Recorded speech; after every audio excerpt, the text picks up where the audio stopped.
کہ جس وقت تو پیدا ہوا تھا ہما خندہ بودند تو گریا، کہ ساری دنیا ہنس رہی تھی، مسکرا رہی تھی، اور تو روتا ہوا اس دنیا کے اندر آیا تھا۔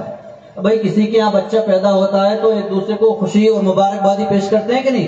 مبارک ہو، آپ کا بچہ پیدا ہو گیا ہے، آپ کا بھتیجا پیدا ہو گیا ہے، آپ کا پوتا آ گیا ہے، آپ کا نواسا آ گیا ہے، سارے خوشیاں مناتے ہیں۔ لیکن جو بچہ آتا ہے وہ روتا ہوا اس دنیا کے اندر آتا ہے، اپنی آنکھیں کھولتا ہے۔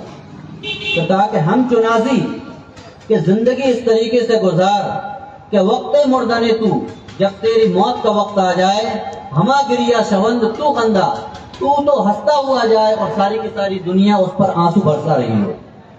تو ہمارے گروجی نے زندگی کو اس طریقے سے گزارا ہے بالکل کہ آج ان کے جانے کے بعد بھئی کبھی ایسا نہیں ہوا کہ لوگ آتے ہیں جاتے ہیں گزرتے رہتے ہیں، لیکن یہ سبھائیں، یہ اکترت ہونا، یہ اکٹھا ہونا ہر کسی کے لیے نہیں ہوتا ہے۔ یہ اکٹھا ہونا، یہ اکترت ہونا، یہ بتلاتا ہے کہ یہ ایک بہت بڑے مرتبے کے وہ حامل تھے جہاں تک بہت کم لوگ پہنچا کرتے ہیں۔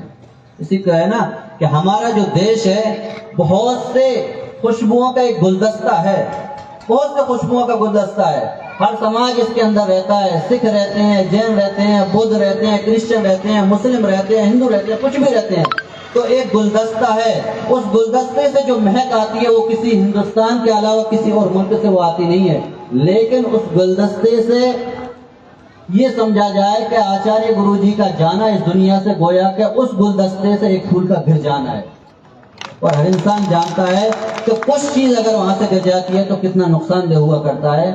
تو آچاریہ جی کا جانا یہ ہمارے لیے بڑی دکھد کی بات ہے۔ اب ہمیں اپنے آپ کو اگر زندہ رکھنا ہے تو ان کے جو بتائے ہوئے وچار ہیں، ان کی جو پریبھاشا ہے، ان کے جو مارگ درشک ہے، ان کی جو تعلیمات ہیں، ان کو اپنی زندگی کے اندر اتارنا ہے تاکہ ہم ان کو خوش ہونے کا موقع دے سکیں۔ انہوں نے تو ہماری خاطر ساری دنیا کو تیاگ دیا تھا، امر کنٹک پہاڑ کے اندر جا کر رہنے لگے تھے، بس گئے تھے، سب کچھ تیاگ دیا تھا۔ لیکن انسان کو کب خوشی ہوگی؟ جبکہ اس کی کرنی سفل ہو۔ ان کی کرنی سفل جب ہوگی جب جو مارگ درشک بتلا گئے تھے اس کو ہم اپنی زندگیوں کے اتاریں، اس کی زندگیوں کو ڈھالنے کے مطابق اپنی زندگی کو گزاریں۔ اللہ رب العزت ہم سب کو کہنے سننے سے زیادہ عمل کی توفیق عطا فرمائے۔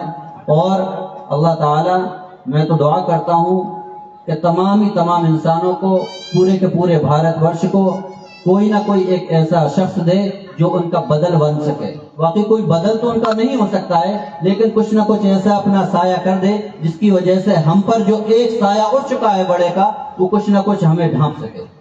اللہ تعالیٰ ہم سب کو کہنے سننے سے زیادہ عمل کی توفیق عطا فرمائے۔ اور بہت بہت شکر گزار ہوں کہ آپ نے مجھ ناچیز کو اس محفل کے لیے بلایا۔ مہتوپورن یہ نہیں کہ ویاخیا کون کر رہا ہے، سن رہے کہ نہیں سن رہے آپ لوگ؟ سنیے، مہتوپورن یہ نہیں کہ ویاخیا کون کر رہا ہے، مہتوپورن یہ ہے کہ ویاخیا کیسی ہو رہی ہے۔ زور سے تالیاں بجائیے گا آپ کو، بہت بڑھیا۔ آئیے اس کرم میں پرم شتے چنون دیدی سے انورودھ